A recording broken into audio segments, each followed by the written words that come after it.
A compact set of tools is the difference between a quick, precise bathroom tile install and a long, frustrating one.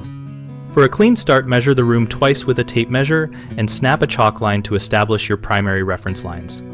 Use a notched trowel matched to your tile size to comb thinset evenly so tiles bed at the correct height. Hold the handle at a steady angle and freshen ridges if the mortar skins over.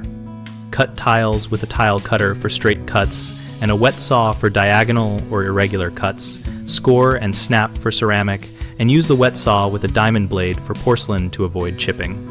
Place spacers consistently between tiles and tap pieces into place with a rubber mallet using a wood block over the tile to protect the face and keep them level.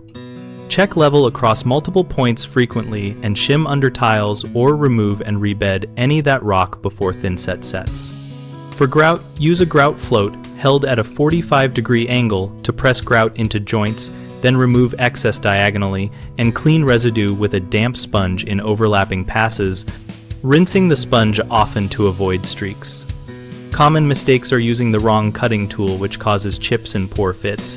Choose the tile cutter for straight cuts and a wet saw with a proper blade for hard porcelain and slow feed rates to reduce breakage. Another frequent issue is uneven bedding from insufficient thinset coverage, which leads to hollow spots and later cracking.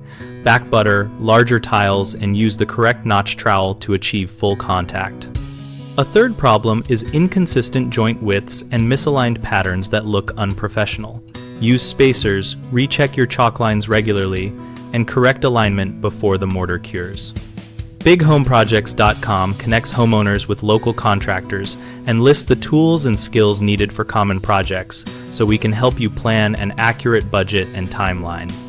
We host a discussion community where homeowners and contractors share tips, ask questions, and find potential project partners.